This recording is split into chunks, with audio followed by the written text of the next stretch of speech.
Hi guys, it's Lynn here. I hope everyone's having an amazing day. Now this is just a little update on the Rhipsalidopsis rosea, the miniature Easter cactus plant that I got gifted from my friend Jenny at my horticultural college.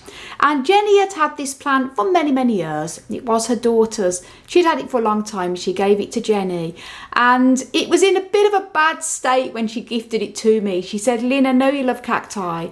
I've had this plant for a long time and it really needs some tender loving care, and it was looking pretty bad. It was very dehydrated and shriveled, and she'd repotted it and sadly she'd overwatered it and done everything you shouldn't really be doing.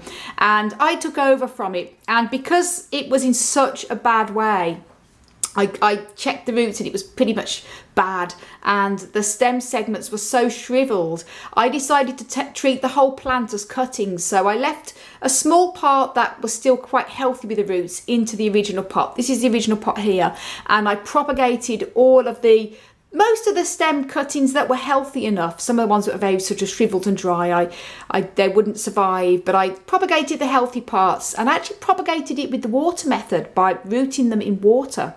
Sometimes it can work with epiphytic cacti such as Rhipsalidopsis and Schlumbergera, commonly known as the Christmas and Thanksgiving cactus. As long as the stem segments, you allow the stem segments, which are these little segments here, to dry for a day or two before putting them in the water, they pretty much root. But it is a little bit risky because, as you know, that these type of cacti can be very prone to rot with water. But I've had good success with rooting them in water, so it's very hit and miss. And I'm happy to say they all propagated really well. And then I potted them up into individual little pots first of all, and now I've decided to put them all back into the main pot that it was originally in. So all of the cuttings all back together into one big original plant. And look at this, guys, look how it's recovered. And if you haven't seen the video when I first got this plant, it must have been way back in January now. As I say, now it's September. Do check that video out. I'll put the links up above, and so go and click onto the little information sign, it should come up, and also at the end of this video, and you won't believe the transformation to how it looks now. And it's also sort of been flowering a couple of pink flowers as well in the May time, which was lovely to see. But it's unbelievable how much better it looks. So Jenny, if you're watching this, you'll not believe how transformed your lovely Rhipsalidopsis rosea miniature Easter cactus is now. And it's lovely to put all the cuttings I've propagated all back into the original pot again, so it's looking well. I'm very happy about that.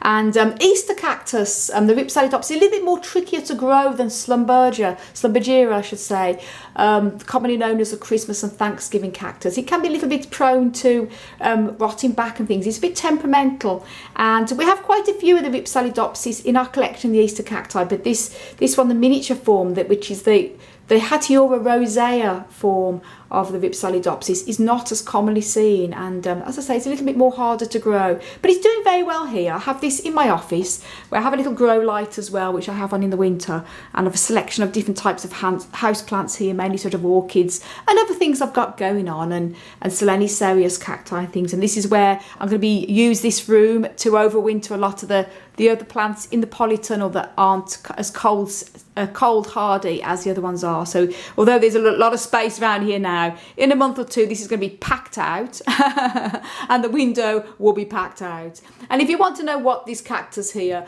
is doing on a cardboard roll there, this is one of my Rosea, and I had to treat it as a cut-in. It's rooting upright in a cardboard tube. I've got no soil on it, but just let it callus over and just rooting it up like that. And once it's sending out roots, which it started to, I then pot it up as a cut-in rather than just treating it as a cut-in and putting it into soil. It's just another trick I use to sort of dry air root cacti and then pot them up when they've rooted. But as I say, very happy with this Rhipsalidopsis here. Very beautiful plant. And we have two others as well. These are both the same Rhipsalidopsis rosea, but they're from two different people, and that's why I keep these separate. This one was gifted to me as a little cutting from my wonderful friend Rachel from Garden at Dwenser, and this was a cutting from her own plant. So this is the very first Rhipsalidopsis rosea I ever got, and they are slightly different, believe it or not. This one is sort of more of a wider leaf stem segments and more of the red around the edges, and this one here was gifted to me from Patricia, from our wonderful friend at the Cactus Society here in Belfast. And this is also more of a redder variety. I've got this in a little bit more shade, as it likes a little bit more shade.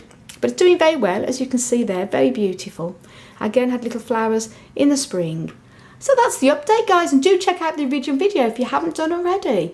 And if you want to know a little bit more on how to grow cacti and succulents, please do check out my website, desertplantsofavalon.com, and hover your mouse over the growing tips. And there's a little drop-down bar into little different sections.